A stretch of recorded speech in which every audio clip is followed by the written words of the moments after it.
पूरा खेल जो है पीएमओ, कोयला मंत्री कह सकते हैं, उसके बाद वाहनवती और सीबीआई के बीच चलता रहा है और सभी एक दूसरे को जानते थे कि इस मामले में क्या हो रहा है और कौन कैसा बदलाव कराना चाहता है। तो पूरे मामले पर सुप्रीम कोर्ट ने अभी फटकार लगाई है पीएमओ, कोयला मंत्री और ज्वाइंट सेक्रेटरी को। बिल्कुल, तो ये संजय स्पष्ट हो गया अब यहाँ पर कि कोर्ट ने सीधा सीधा अब कह दिया है कि भाई आप लोग गलत थे।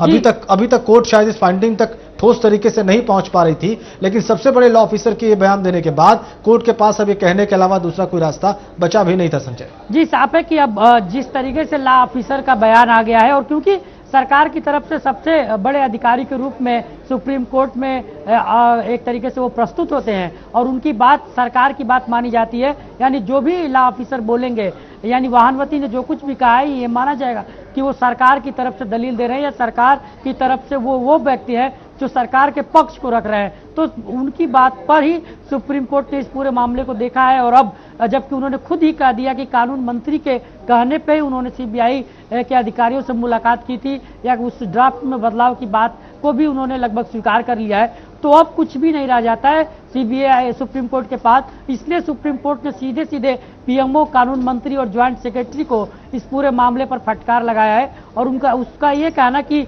इस पूरे मामले में कोई भी अधिकार, कोई भी आपके पास कह सकते हैं कि नियम या कानून नहीं है कि जिससे कि आप सीबीआई की इस रिपोर्ट को बदल सकें या देख सकें। तो ये अब क्लियर हो जा रहा है कि सरकार की तरफ से चाहे जितनी भी दलीलें दी जाएं, कानून मंत्री चाहे जो भी बातें कहें, अब इससे ज्यादा सुप्रीम कोर्ट ये नहीं कह सकता कि आप कानून मंत्री को हटा दीजिए या इनका इस्तीफा ले दीजिए, क्योंकि ये संवैधानिक अधिकारों का हनन माना जाएगा। ये अधिकार क्योंकि खुद प्रधानमंत्री के पास है और वह उनके विवेक पर निर्भर करता है कि वो इस पूरी घटनाक्रम के बाद, इस सुनवाई के बाद क्या फैसला लेते हैं कानून मंत्री के खिलाफ या क्या फैसला लेते हैं उन लोगों के खिलाफ जो और लोग इस पूरे मामले में शामिल है, क्योंकि इसमें ज्वाइंट सेक्रेटरी का भी नाम सामने आ रहा है। जी, इस वक्त अश्विनी दुबे सुप्रीम कोर्ट के अधिवक्ता हमारे साथ फोन लाइन पर हैं। दुबे जी, स्वागत है आपका। इस खबर के बाद ये सवाल बहुत लाजमी हो जाता है कि क्या अब कोर्ट इससे भी ज्यादा कुछ कह सकती है क्या किसी मंत्री को, जितना कह दिया गया अभी वर्तमान में? मेरे ख्याल से आप अपडेट होंगे, कोर्ट ने स्पष्ट कहा है कि सरकार को और ये ज्वाइंट सेक्रेटरीज को कोई राइट नहीं था कि वो ये स्टेटस रिपोर्ट देखते और इसमें किसी प्रकार का कोई चेंज रिकमेंड करते। जी बिल्कुल, अगर हम उसको न्यायालयीन दृष्टि से देखें जी और कानून की भाषा में या कानूनी तरीके से देखें तो निश्चित तौर पर सरकार को उस इन्वेस्टिगेशन को छूने का, टच करने का, संशोधन करने का या अपनी सहमति देने का कोई हक नहीं है जिसमें सरकार के खिलाफ ही जांच चल रही है। जी, पहला प्रश्न तो यह है, पहला जो है वो ये। दूसरी बात, अभी जो रिसेंट बयान आया अटॉर्नी जनरल का कि भाई मैंने कुछ नहीं किया, जो कुछ भी किया वो इस देश के कानून मंत्री के इशारे पर किया, यह बात और भी कहीं न कहीं उस कॉन्ट्राडिक्ट को और इस देश के सबसे बड़े लॉ ऑफिसर को और दूसरे इस देश के न्याय मंत्री, कानून मंत्री के साथ और साथ ही साथ सरकार के साथ कहीं ना कहीं एक कॉन्ट्राडिक्शन, एक वैचारिक मतभेद कहना चाहिए या दूसरी तरीके से हम कहें कि कहीं ना कहीं सामंजस्य नहीं बन पाया कि दूसरे के सिर पर ठीकरा फोड़ना, जब सुप्रीम कोर्ट ने नाराजगी जताई। क्योंकि अगर याद करें तो इसके पहले भी ऐसा ही हुआ था, जब 2G स्पेक्ट्रम की बात चल रही थी, उस घोटाले की बात चल रही थी, उस समय भी अटॉर्नी जनरल ने अपना जो बयान दिया, अपना जो एफिडेविट दिया, बोले साहब मैंने कुछ नहीं किया, जो कुछ भी किया एक उस समय के ए राजा ने किया, जो अभी भी उसमें कोर्ट में बयान में दर्ज है, जिस समय जो उसके स्पेशल जज इन्वेस्टिगेशन कर रहे थे। तो दूसरी बात, हम तीसरे तरफ से बात करें, जब न्यायालय खुद जिस चीज की विवेचना करवा रहा है, अपने उसमें मॉनिटरिंग कर रहा है, तो उसमें किसी को भी हस्तक्षेप करने का कोई राइट नहीं है, खासतौर से जहां तक तथ्यों के सही तरीके से सामने आने की बात है, तथ्यों के उजागर होने की बात है। और जो भी जी बिल्कुल, हमारे साथ यहाँ पे बिन्नत रहमानी है, कांग्रेस की युवा नेता, ये आपसे सवाल कुछ करना चाहते हैं। जी अश्विनी जी, मैं ये जानना चाह रहा था कि अभी दो तरह की बातें सुप्रीम कोर्ट से जो आ रही हैं। पहली बात कि एक तो उनके अटॉर्नी जनरल को लेकर के कि वो आपस में उनकी जो बात है कि हम कानून मंत्री के कहने के हिसाब से वहां गए, जबकि सीबीआई अपने हलफनामे में कुछ और कह रही है। तो क्या इस बात से ये तो नहीं कहीं दिख रहा है कि सरकार के ऊपर किसी तरीके कोई आरोप है कि आपने इस तरीके का काम किया? ये तो कंट्राडिक्टरी मुझे जहां तक लग रहा है कि शायद ये सीबीआई के अंतर्कलह अगर कहीं कोई होगी तो ये रिपोर्ट में दो तरह की बातें आ रही, पहली चीज। दूसरी चीज, जो कानून मंत्री के पास अगर सीबीआई जाती है किसी भी तरीके के या उसमें संशोधन के लिए या जानकारी के लिए, चूंकि वो उसी के खिलाफ देश में जो वो कोयला आवंटन के खिलाफ अगर किसी तरीके मामले के जांच को लेकर के सीबीआई गई थी जानकारी जुटाने के लिए, अगर उस जानकारी जुटाने के क्रम में अगर कानून मंत्री ने उनको संशोधन के लिए कहा है तो इसमें ये कहां तक अनुचित था। मैं ये जानना चाह रहा था कि इसमें सरकार की संलिप्तता किस दृष्टिकोण से नजर आ रही है। जी देखिए, पहली बात तो ये आती है कि जहां तक अटॉर्नी जनरल की बात है तो अटॉर्नी जनरल तो सरकार की तरफ से सरकार के रिप्रेजेंटेटिव हुए अदालत में, सुप्रीम कोर्ट में। तो जो रिपोर्ट जो भी कोर्ट में फाइल हो रही, तो सीबीआई को इस देश के बड़े लॉ ऑफिसर के साथ, अटॉर्नी जनरल के साथ वो शेयर करना था और उनके बाद उसको वहां कोर्ट में जाना था। ये जो बीच में तीसरी जगह जो इन्वेस्टिगेशन रिपोर्ट गई, जांच रिपोर्ट गई, उस तीसरी जगह पर जाने के माने तीसरी जगह माने सरकार के पास गई उस बात पर, क्योंकि अगर हम कुछ दिनों से देखें तो इसमें कोल आवंटन में सरकार की ही भूमिका पर सवाल खड़े हो रहे हैं। मैं नहीं कह रहा हूं सरकार की भूमिका है, सरकार की भूमिका पर ही सवाल खड़े हो रहे हैं। तो कोर्ट ने इस बात पर नाराजगी जताई, भाई हम जिसके खिलाफ इन्वेस्टिगेशन कर रहे हैं, माने जिस बिंदु पर हम जांच करेंगे वही बिंदु जिसका नाम आने का अंदेशा है उन्हीं के सामने आप ले जाकर दिखा रहे हैं। तो इसमें हम कितना कहें कि प्रेजुडिस नहीं होगी जांच, इस बात पर नाराजगी है। इसमें सरकार की जहां तक जो आप नैतिकता के सवाल आप लोग खड़ा कर रहे हैं, तो मैं ये जानना चाह रहा था, नैतिकता का भी मैं ये जानना चाह रहा था कि ये इसमें कहां पे सरकार की कहां पे गलती है। अगर सीबीआई अगर जाती है कानून मंत्री से सलाह मशवरा के लिए तो इसमें उनकी क्या गलती है, मैं ये जानना चाह रहा था। और माननीय सुप्रीम कोर्ट ने अब तक के अभी उस पर जारी है, माननीय सुप्रीम कोर्ट में अभी भी सुनवाई जारी है। दुरुस्त कर दूं आपकी बात को, सीबीआई अपने मन से दिखाने नहीं गई थी कानून मंत्री के पास। सीबीआई ने कहा है कि हमें बुलाया गया कानून मंत्री द्वारा, हमें बुलाया गया अटॉर्नी जनरल द्वारा, हमें बुलाया गया ज्वाइंट सेक्रेटरी द्वारा और तब हम जाने को मजबूर थे, ये एफिडेविट में कहा है। और कोर्ट ने इसी बात को गलत कहा है। इसी बात पर अभी आपने सुना रिपोर्ट जो आ रही है सुप्रीम कोर्ट से, स्पष्ट कर दिया है कोर्ट ने। अब आपको उत्तर देना होगा इस बात का। आप उसका उत्तर ले लीजिए। आप जिस हलफनामे की बात अभी कर रहे हैं, जिस हलफनामे में ये लिखा हुआ है कि हमें कानून मंत्री के कहने पर हम अगर गए वहां, तो उसी हलफनामे में आप इस बात को भी पढ़ लीजिए, लिखा हुआ है कि इसमें इस तरह का कोई संशोधन नहीं है जो जांच में रोड़ा अटका हुआ है। इससे बड़ी बात क्या हो सकती है? सुप्रीम कोर्ट ने बात कही है, मैं नहीं कह रहा हूं। सुप्रीम कोर्ट ने कहा कि किसी भी प्रकार की छेड़छाड़ का आपको कोई राइट नहीं था क्योंकि आपके खिलाफ इन्वेस्टिगेशन हो रही थी। हाँ, नहीं वो तो हम स्वीकार करते हैं कि सीबीआई को अगर नहीं जाना चाहिए था तो ये सीबीआई को अपने इस पे सोचना चाहिए, अपनी कार्य प्रणाली पे ये सोचना चाहिए कि अगर उनको इस तरह के दिशा निर्देश पहले से थे, जैसा कि सीबीआई ने क्लियर कर दिया है कि हमें इस तरह के दिशा निर्देश नहीं दिए गए थे कि आपको सरकार से नहीं मिलना। अब भी रहमानी साहब कोर्ट की इस टिप्पणी के बाद भी बहस की कोई गुंजाइश रह जाती है? नहीं, बहस की कोई गुंजाइश ही नहीं। हम तो कहते हैं कि हम तो सुप्रीम कोर्ट के माननीय सुप्रीम कोर्ट के तो अब माना जाए कि हम स्वागत कर रहे हैं। अब माना जाए कि कोर्ट की इस लताड़ के बाद कि आपने गलत किया, किसी को राइट नहीं था। कोयला मंत्री को भी कहा है, क्षमा करें कानून मंत्री को भी कहा है, इसके अलावा जो ज्वाइंट सेक्रेटरी लेवल के अधिकारी मिले थे प्राइम मिनिस्टर ऑफिस से और कोल मंत्रालय के ऑफिस से, उनको भी कहा है कि आप लोगों को बिल्कुल यहां पर कोई राइट नहीं था, कोई जरूरत नहीं थी छेड़छाड़ करने की। अब तो मामला बनता है। नहीं, मामला तो यह बनता है कि अगर इस तरह की कोई भी मिस अंडरस्टैंडिंग सीबीआई और सरकार के बीच में हुई तो आगे से ऐसा नहीं होना चाहिए, क्योंकि इस माननीय सुप्रीम कोर्ट के सामने सीबीआई ने अपने हलफनामे में यह बात कह दिया है कि इस जांच में किसी भी तरीके की कोई रोड़ा नहीं आने वाला है। इस जांच में उसके हेरफेर से, संशोधन से कहीं किसी भी तरीके बीजेपी ने इस बीच में इस्तीफा मांगा है कानून मंत्री का। हम आपको बता दें बड़ी खबर इस वक्त की, और सुप्रीम कोर्ट की इसी टिप्पणी का, आखिरी टिप्पणी का इंतजार कर रही थी बीजेपी, जो पहले ही आहत है आज कर्नाटक में बुरी तरह हार जाने की वजह से।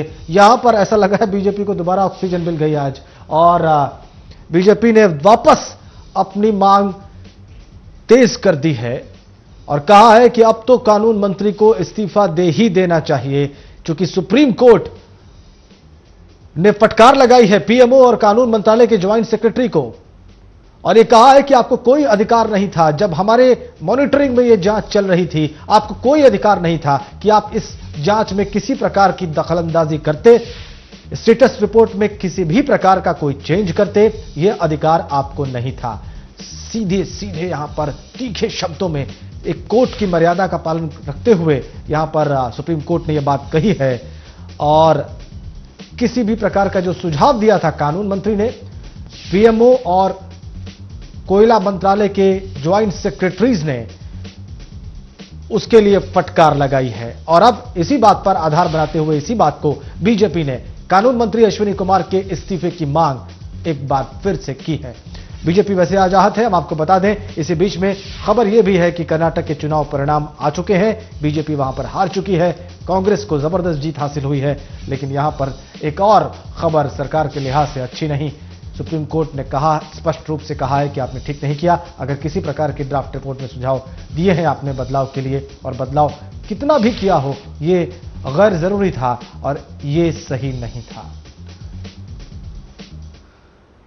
रहमानी साहब, ये मुझे लगता है कि अब यहां पर नैतिकता के अलावा कोर्ट की मर्यादा रखने का भी प्रश्न खड़ा हो जाता है। अगर किसी भी कैबिनेट मंत्री को कोर्ट ये कहती कि आपने गलत किया, तो कैबिनेट मंत्री साहब को तो स्वयं इस बात को समझना चाहिए। नहीं, देखिए, इसमें मैं आपको बार बार ये बात कह रहा हूं जी। कि ये मामला चूंकि सीबीआई लेकर के अब गई, अब उस वक्त कानून मंत्री से अगर किसी भी सलाह मशवरे संशोधन की बात कही गई तो सीबीआई कोर्ट को मंजूर नहीं है ना, ये कोर्ट को नहीं सही लग रहा है। हाँ, अब चूंकि कोर्ट को सही, इसको सीबीआई को अपने कार्यप्रणाली पे सोचना होगा। आगे से भविष्य में सीबीआई को इस बात पे सोचना होगा कि अब आपको अगर किसी भी तरीके की कानूनी मशवरे की जरूरत होगी तो आप कानून मंत्री से इस तरह के सलाह मशवरे नहीं ले सकते हैं। अगर खास करके हुकूमत के खिलाफ अगर या सरकार के खिलाफ अगर किसी जांच एजेंसी जांच काम कर रहे हैं उस समय में, तो अब जरूरत इस बात की है कि सीबीआई अपने कार्यप्रणाली को ठीक करे। अगर उसमें कहीं भी अभी थोड़े दिन पहले आप कह रहे थे कि कोर्ट कुछ भी कहेगा तो हम उसकी नहीं, हम तो तैयार हैं। अगर डायरेक्ट हमारे कानून मंत्री के ऊपर किसी भी तरीके का आरोप लगेगा, अगर फटकार लगाई तो है ना, नहीं, कहा है कि आपने गलत किया है? नहीं, फटकार तो चूंकि सीबीआई अब कानून मंत्री के पास जाए तो क्या कानून मंत्री मना कर दे कि हम आपको सलाह मशवरा नहीं देंगे? कानून मंत्री ने स्वयं बुलाया था।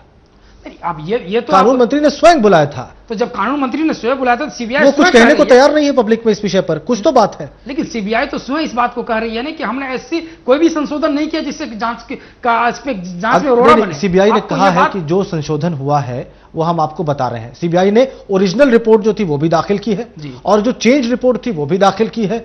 सुप्रीम कोर्ट ने कहा है कुछ हुआ है या नहीं हुआ है, ये हमें देखेंगे, हम इस बारे में विचार करेंगे, लेकिन जो कुछ भी हुआ है ये सही नहीं था। आपको किसी भी प्रकार का दखल नहीं देना चाहिए था और इसके लिए उन्होंने कानून मंत्री को भी कहा है, इसके लिए उन्होंने पीएमओ और कोल मिनिस्ट्री के ज्वाइंट सेक्रेटरीज को भी कहा है। और कुल मिलाकर यह फटकार सरकार के लिए है कि आपने, जब हम कह रहे हैं कि हम मॉनिटर कर रहे हैं इस इन्वेस्टिगेशन को, तो आप क्यों बीच में दखलंदाजी कर रहे हैं?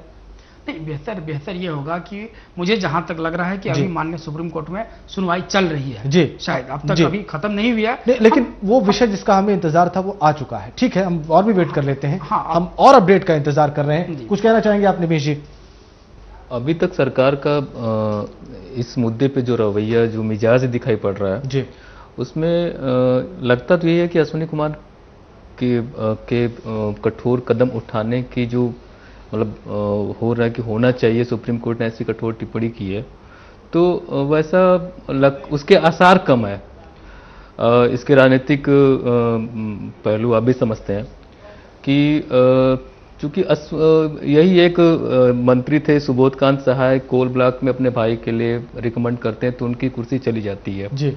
और यही एक अश्विनी कुमार होते हैं जो इतने बड़े मामले के सामने आने के बाद भी कुर्सी पर बने हुए, वो कुर्सी बने हुए इसलिए बने हुए हैं कि इसमें थोड़ा समझना पड़ेगा कि जो कहा जा रहा है कि वो प्रधानमंत्री के बेहद करीब हैं और उनको इतना आगे ले आने के पीछे, मतलब आगे ले आने के लिए कई लोगों को पीछे करते हुए मंत्री के कानून मंत्री बनाने में माना जाता है कि प्रधानमंत्री का हाँ उसमें एक इन्वॉल्वमेंट है, उसमें मतलब उनका जुड़ाव है उनका। और दूसरे ये है कि पीएमओ पे भी पूरे इसमें आप देखें तो तीनों मंत्रालय आ जाते हैं आपके। पीएमओ आ जाता है, कानून मंत्रालय जा रहा है, कोयला मंत्रालय जा रहा है कि तीनों जगह ये मतलब जो स्टेटस रिपोर्ट थी वो दिखाई गई है। नहीं, देखिए जहां तक कोल की बात है तो वो तो चूंकि अगर सरकारी दृष्टिकोण से आप देखेंगे तो वो वैसा ही हुआ है जैसा कि पहले से होता हुआ आ रहा है। आज ये भारतीय जनता पार्टी अब आई, भारतीय जनता पार्टी पूरी तरीके से उन्होंने अभी हम भारतीय जनता पार्टी की बात किनारे कर देते, वो हार भी चुके हैं और अभी उन्होंने माननीय सुप्रीम कोर्ट के फैसले आने का इंतजार भी नहीं किया। सुप्रीम कोर्ट में सीबीआई ने जो हलफनामा दाखिल किया है उसमें जो 3 महत्वपूर्ण जो बदलाव की बात हुई है उसमें ये भी है कि सीबीआई ने जो अपने लिए जांच का दायरा तय किया था उसको कम किया गया या फिर उस शब्द को ही हटा दिया गया कि भैया स्कोप ऑफ इंक्वायरी को कम, हाँ वो जांच का दायरा क्या होगा वो हटा दिया गया। उसमें था कि जब कोल ब्लॉक निजी कंपनियों को आवंटित करने के लिए कोई मानक निर्धारित नहीं थे जी, और तीसरा यह था कि उस समय ही क्यों कोल ब्लॉक इतने संख्या में आवंटित किए गए, जब सरकार इसके लिए एक कानून बनाने पर, मतलब प्रॉपर कानून बनाने पर विचार कर रही थी, और वो भी पार्लियामेंट में है भी। तो कहीं ना कहीं तो पूरी मतलब एक संलिप्तता सरकार की और साख पर तो है ही है। नहीं देखिए, उसमें जहां तक कोल आवंटन के बारे की बात थी, तो कोल आवंटन के इशू को लेकर के, चूंकि वो संजय सिंह हमारे साथ है, पहले से चलता हुआ आ रहा है। शायद कुछ अपडेट है, संजय सिंह हमारे सहयोगी न्यूज रूम से है हमारे साथ। क्या कुछ ताजा अपडेट है आपके पास संजय जी? जो चर्चा चल रही है देव, उस पे मैं बोलना चाहूंगा कि कांग्रेस के जो नेता बैठे हुए हैं उनके लिए जानकारी ये है कि खुद कांग्रेस की जो सबसे बड़ी नेता यानी खुद सोनिया गांधी भी ये चाहती थी कि अश्विनी कुमार को उनके पद से हटा दिया जाए। वो नहीं चाहती थी कि इस विवाद को लेकर ज्यादा विवाद हो, और अभी भी ये नाराजगी जाहिर है। पीएम खुद नहीं चाहते हैं कि अश्विनी कुमार को हटाया जाए, पवन कुमार बंसल को हटाया जाए, लेकिन कांग्रेस का एक धड़ा जो खुद कांग्रेस के अंदर है वो नहीं चाहता कि इस विवाद को बहुत आगे ले जाया जाए, और ऐसा ना हो कि कुछ इस तरीके की टिप्पणी सरकार और खुद पीएम के ऊपर जो है सुप्रीम कोर्ट की तरफ से आ जाए। तो वो लोग इस मामले को, तो एक धड़ा कांग्रेस का चाहता है कि अश्विनी कुमार को हटा दिया जाए, सिर्फ एक धड़ा ऐसा है जो प्रधानमंत्री का धड़ा है, वो नहीं चाहता है कि अभी अश्विनी कुमार और पवन कुमार बंसल को हटाया जाए। बिल्कुल, मैं इस बात से इनकार करना चाहूंगा कि पहली बात तो कांग्रेस में कोई इस तरह की धारा, एक धारा दूसरा धारा, ऐसी कोई बात नहीं है। कांग्रेस फैसले मिलजुल करके करती है, सारे सहयोगी, सारे कोर कमेटी की बैठक में कोई भी फैसला होता है, तो इस बात से मैं इनकार करता हूं कि कहीं भी इस तरह की जो आपको अगर सूत्र के हवाले से खबर मिलती है तो वो पूरी तरीके से गलत है। कांग्रेस में कोई भी धारा नहीं है, एकमात्र धारा है जिसमें सारे सहयोगी लोग, जितने भी सारे सहयोगी नेता हैं, कोर कमेटी के मेंबर हैं, वो सब फैसला करते हैं, और वैसा ही हुआ, अब तक होता हुआ आ रहा है। अब जबकि सुप्रीम कोर्ट के अब टिप्पणियां आनी शुरू हो चुकी है, अगर शाम तक कुछ और भी टिप्पणियां आएंगी तो हमें उम्मीद है कि कांग्रेस पार्टी देश के हित में वही फैसला करेंगे जो सबसे सर्वमान्य होगा और जो सबसे बेहतर। अभी तक तो इंतजार कर रहे हैं रहमानी साहब, अभी तक इंतजार कर रहे हैं बड़ी बेसब्री से कि कांग्रेस पार्टी और आलाकमान क्या फैसला लेते हैं। नैतिकता का कौन सा नया उदाहरण, सुप्रीम कोर्ट की मर्यादा बचाने का कौन सा नया उदाहरण प्रस्तुत करती है कांग्रेस पार्टी और सरकार। अश्विनी दुबे सुप्रीम कोर्ट के वरिष्ठ अधिवक्ता हमारे साथ हैं फोन लाइन पर। दुबे जी, क्या अब इसके बियॉन्ड भी कोर्ट कुछ कह सकती है क्या मंत्रिमंडल को, कैबिनेट को या सरकार को? जितना कह चुकी है क्या ये पर्याप्त है? अभी तो सिर्फ इन्वेस्टिगेशन पर विचार किया जा रहा है, अभी रियल तो अभी बाद में होगा। जैसे कौन कौन से गिरफ्तारी अभी लोगों की, और अगर कोई गिरफ्तार है देश के साथ किस तरह की कहना चाहिए देश को हानि पहुंचाने के उद्देश्य से, क्योंकि देश का नुकसान हुआ है इससे, और ये अब तक का सबसे बड़ा घोटाला है। तो अभी तो वो बातें अगर आप देखें कि अभी तो सुप्रीम कोर्ट सिर्फ मॉनिटरिंग कर रहे हैं, इन्वेस्टिगेशन के बाद सुप्रीम कोर्ट अभी तो एफआईआर करने के भी बिल्कुल दुबे जी, मैं आपको एक सेकंड के लिए रोक रहा हूं। किरण बेदी कुछ कह रही हैं, पूर्व आईपीएस और सामाजिक कार्यकर्ता, सुनते हैं उनको। तो पिंजरा जब खोलो भी और आपको उड़ो तो पिंजरा वो वापस अपने पिंजरे में आ जाता है, क्योंकि वो आदी हो जाता है, वो भूल जाता है। तो आज अपॉर्चुनिटी थी और अपॉर्चुनिटी अब फिर से सुप्रीम कोर्ट इस तोते को दे रही है कि पहचानो तुम्हारे पास पर है, तुमको किसी की इजाजत नहीं लेनी है उड़ने के लिए, उड़ो और इन्वेस्टिगेट करो, कोलैबोरेट मत करो। उन्होंने ये कहा तुम इन्वेस्टिगेटर हो, कोलैबोरेटर नहीं हो। लेकिन ये तोता भूल गया था। तोता क्यों भूल गया था? क्योंकि ये तोता जब उसका टर्म पूरी हो जाती थी तो ये तोता चाहता था कुछ उसको खाने को मिलता रहे। ये तोता क्रम्स के लिए नहीं उड़ता था, ये आदी हो गया था।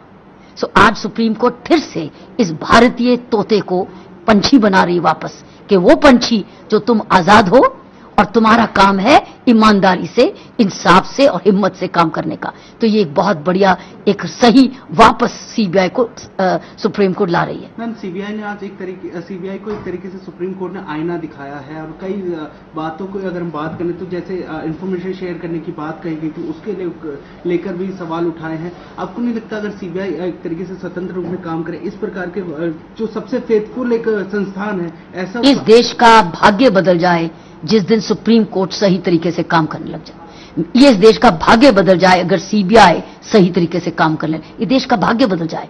और ये सुप्रीम कोर्ट जो है इस देश का वापस भाग्य बदलने के लिए ला रही है, क्योंकि सीबीआई बिल्कुल ऊपर की करप्शन को देखती है, और ऊपर की करप्शन जो है करोड़ों की है, और वो गरीब आदमी का पैसा है। वो गरीब आदमी का, जो गरीब आदमी के स्कूल, हॉस्पिटल, डिस्पेंसरी और इंस्टीट्यूशंस खुलने थे, वह पैसा खा जाता है। सड़कें बननी थी, वो खाता है। इसलिए जिस दिन सीबीआई ठीक तरीके से काम करने, स्वतंत्र तरीके से, जवाबदेही तरीके से काम करने लगेगी, तो ये जो करोड़ों के घोटाले होते हैं, वो या तो लोग डरेंगे और वो नहीं करेंगे, और अगर करेंगे तो फिर वो जेल काटेंगे। लेकिन वही मैम, जो अटॉर्नी जनरल की बात करें, एआईजी की बात करें, उन्होंने भी कहा था हमने कोई इन्फॉर्मेशन शेयर नहीं करी है। अटॉर्नी जनरल और वकील और मंत्री सब झूठ बोल रहे हैं, वो तो साबित हो गया। और उसकी मार तो उनको पड़ेगी, आने वाले टाइम में पड़ेगी। लेकिन बार बार देश को, पॉलिटिशियंस को और सरकार को सुप्रीम कोर्ट एक ही आदेश दे रही है कि इस उड़ने वाले पंछी को तुम बांध नहीं सकते हो। और वो पंछी को भी बोल रही है, अपने परों को पहचानो, तुम्हारा काम है ईमानदारी से उड़ना, उड़ो, हम तुम्हारे साथ हैं तुमको उड़वाने के लिए। और एक कमिटमेंट मांग रही सरकार से कि तो सुना आपने, किरण बेदी भी यही कह रही थी कि सीबीआई को आजाद करने की बात कह रही है सुप्रीम कोर्ट, और पॉलिटिशियंस को, गवर्नमेंट को, ब्यूरोक्रेट्स को कह रही है कि आप आजाद करिए सीबीआई को, उसको अपना काम करने दीजिए, उड़ने दीजिए, उसको तोता मत बनाइए। दुबे जी, अब मैं वापस आता हूं अपने विषय पर जिस पर हम बात कर रहे थे, और आप कह रहे थे कि आप कुछ बता रहे थे कि क्या अभी सुप्रीम कोर्ट इससे भी आगे जाकर आज ही इस टिप्पणी को कुछ और स्ट्रेच करेगी और गवर्नमेंट के लिए कुछ और खरे खोटे शब्द इस्तेमाल कर सकती है? शब्द इस्तेमाल करना तो अभी तो खैर सुप्रीम कोर्ट के सामने हलफनामा आया है, और उस हलफनामे को सुप्रीम कोर्ट कंसीडर कर रहा है। अभी मेन इन्वेस्टिगेशन के लिए जो कल्प्रिट है उनके अगेंस्ट एफआईआर लॉन्च करने का भी एप्रोप्रिएट सेक्शंस के अंदर, प्रिवेंशन ऑफ करप्शन एक्ट के, इंडियन पीनल कोड के, और जो भी जितने भी एक्ट का वायलेशन है इंडियन लॉ ऑफ लैंड का, उसमें जो टिप्पणी पर्याप्त है कोर्ट की तरफ से, या इससे, मैं ये जानना चाह रहा हूं, क्या इससे भी ज्यादा कोई और भी तल्ख या कठोर टिप्पणी कर सकती है सुप्रीम कोर्ट किसी मंत्रालय या किसी मंत्री के विरुद्ध? इतनी टिप्पणी ही मेरे ख्याल से अगर हम देखें तो इस देश की व्यवस्था के ऊपर प्रश्न चिन्ह खड़ा करता है। इतनी टिप्पणी ही काफी है कि भाई आपके खिलाफ ही हम इन्वेस्टिगेशन करना, और आप ही उस इन्वेस्टिगेशन रिपोर्ट को चेक करेंगे, वेट करेंगे, सेटल करेंगे, उसके बाद हमारे सामने फाइल करेंगे। तो इससे ज्यादा शर्मनाक स्थिति हम और क्या करें। बिल्कुल, बहुत शुक्रिया अश्विनी दुबे जी इस विषय पर हमसे बातचीत करने के लिए। संजय, यही बात हम लोग कर रहे थे, और वही बात अभी अश्विनी दुबे जी ने स्पष्ट की। अब तो रहमानी साहब, आपको इस बात को स्वीकार करना चाहिए, आपको क्या, मेरे ख्याल से पूरी कांग्रेस पार्टी को और सरकार के लोगों को स्वीकार करना चाहिए। मूल सवाल जो सुप्रीम कोर्ट ने खड़ा किया है वो ये है कि क्या आप हमारी, जब हम मॉनिटर कर रहे हैं किसी बात को, हम किसी जांच को मॉनिटर कर रहे हैं, तो आप ऐसे ही बीच में आएंगे, और खासकर जांच जब आपके खिलाफ हो तो आप उसको बदलवाएंगे, आप उसमें कुछ छेड़खानी करेंगे, आप उसमें दखलंदाजी करेंगे। सुप्रीम कोर्ट ने मूल बात यही कही है। नहीं, देखिए, अगर उसमें इस तरह की बात अगर कही जाती, अगर इस तरह की टिप्पणी आती कि कानून मंत्री को बने रहने का कोई हक नहीं होता है, तो मुझे लगता है कि शायद इस तरह की टिप्पणी आने से हमारी सरकार इस बात पे फैसला लेने में शायद सेकंड भी नहीं लगता, और उसके ऊपर फैसला ले लिया जाता। अब चूंकि सुप्रीम कोर्ट ने जो टिप्पणी की है वो आपको सीधे तरीके से सीबीआई के ऊपर है कि आप स्वतंत्र नहीं है, आप स्वतंत्र होकर के काम कीजिए। तो पहली चीज तो सीबीआई को जरूरत है कि अपने आप में इंडिपेंडेंट हो जाने की। अगर उनके ऊपर किसी भी तरीके का कोई दबाव आता है तो जरूरत है वो उस दबाव को बगैर स्वीकार किए हुए अपने हिसाब से काम करें। तो अब है कि जरूरत, जहां तक कानून मंत्री की बात आती है, तो जो सुप्रीम कोर्ट की तरफ से टिप्पणी आ रही है, अब तक टिप्पणी के हिसाब से जहां तक मुझे लग रहा है, इसमें ऐसी कोई चीज नहीं दिख रही है जिससे कि कानून मंत्री के इस्तीफे का सवाल होता है। चूंकि सीबीआई ने अपने संशोधन के लिए गई थी, जानकारी मशवरे के लिए गई थी, तो उसमें कोई इस तरह की बात नहीं थी, किसी दोष को छुपाने की बात नहीं थी, किसी इस दोषी के नाम को हटाने की बात नहीं थी। तो इसलिए मुझे नहीं लगता है कि कानून मंत्री को इसमें कोई नैतिकता की बात आती है। हाँ, अगर सुप्रीम कोर्ट इस तरह की टिप्पणी करे कि अब इस हलफनामे के हिसाब से कानून मंत्री को बने रहने का कोई हक नहीं है, तो मैं आज जिम्मेदारी के साथ बोल सकता हूं कि हमारी पार्टी को उस पर फैसला करने में मिनट भी टाइम नहीं लगेगा। लेकिन क्या इस बात का इंतजार किया जाए कि कोर्ट ये बात कहे? क्या कोर्ट की ये बात पर्याप्त नहीं है? क्या कोई संवेदनशीलता, स्वतः स्फूर्त किसी एक्शन की बात नहीं हो सकती पार्टी और गवर्नमेंट की तरफ से? नहीं, अगर माननीय सुप्रीम कोर्ट की तरफ से, मैं वही बार बार कह रहा हूं कि अगर इस तरह की टिप्पणी आती कि नहीं, आप कानून मंत्री होने के नाते आपने जो संशोधन करवाए हैं वह संशोधन कानूनी जांच में रो रहा है, वो संशोधन में आपने किसी के नाम हटवाए हैं, तो मुझे लगता है कि अगर इस तरह की टिप्पणी, और अगर अभी चूंकि सुनवाई जारी है, अगर शाम तक इस तरह की टिप्पणी आती है तो आप देखेंगे रात तक में फैसला हो जाएगा। हमारी देश की सरकार, कांग्रेस पार्टी इस तरह के फैसले लेने में कभी आज तक पीछे नहीं हटी है। संजय, बिल्कुल कोई भी टिप्पणी आएगी तो हम इस चलिए फैसले को स्वागत करते हैं हम आपकी इस बात का। संजय, आपको लगता है कि कुछ हो सकता है रात तक अब इस टिप्पणी के बाद? मुझे नहीं लगता कि कांग्रेस अब तब तक वो कानून मंत्री का बचाव करेगी जब तक वो बचाव कर सकती है।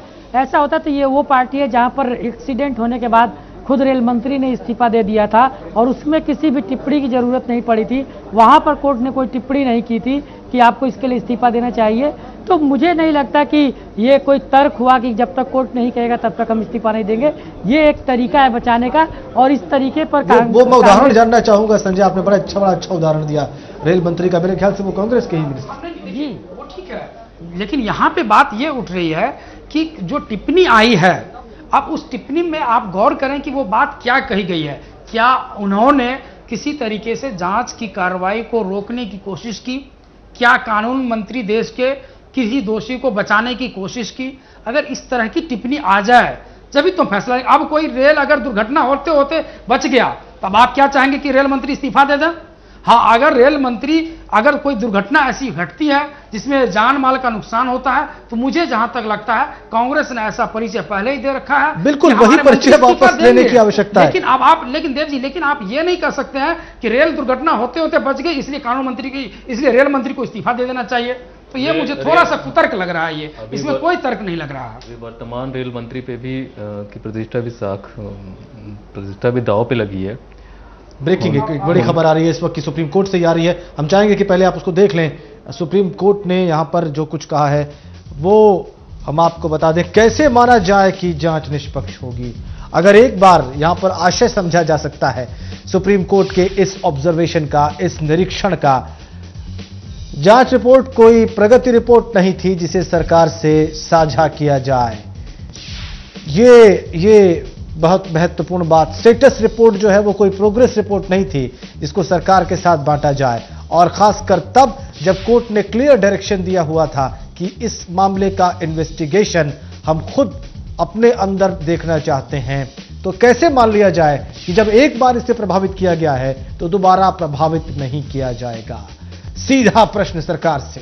आपको ये जवाब जो है आपको सीबीआई को देना है कि जांच रिपोर्ट जो है अगर किस तरह निष्पक्ष जांच होगी तो अब उस हलफनामे के बाद सीबीआई अपना दूसरा हलफनामा देगी या बताएगी माननीय सुप्रीम कोर्ट को मुझे कि हम इस तरीके से जो है जांच को निष्पक्ष कराएंगे। ये सवाल जो है वो सीधा सीबीआई से है। माननीय सुप्रीम कोर्ट ने सीबीआई को कहा कि अब आप बतावें, तो अब सीबीआई का काम होगा कि आप बताएं कि हम प्रेशर में नहीं है, हम इंडिपेंडेंट होकर के काम कर रहे हैं। अब ये सीबीआई का यहाँ पे फर्ज बनता है वो अपने आप को इंडिपेंडेंट करने की कोशिश। लेकिन सरकार का भी फर्ज बनता है रहमानी साहब कि वो कहे कोर्ट के सामने कि हम किसी प्रकार की कोई स्टेटस रिपोर्ट अब नहीं देखेंगे और किसी प्रकार का कोई छोटा बड़ा बदलाव अब नहीं करेंगे। बहरहाल कोर्ट में जो भी कुछ चल रहा है उसकी पल पल की अपडेट हम आप तक पहुंचा रहे हैं। शाम को एक बार फिर हाजिर होंगे प्राइम टाइम में यही विषय लेकर, और एक विषय और कर्नाटक में कांग्रेस की जीत भी लेकर। बहुत शुक्रिया रहमानी साहब स्टूडियो में आने के लिए।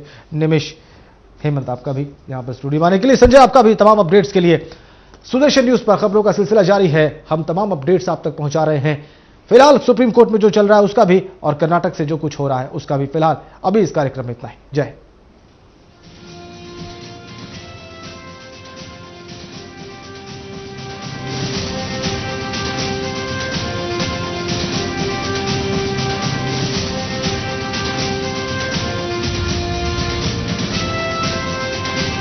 आप देख रहे हैं सुदर्शन न्यूज।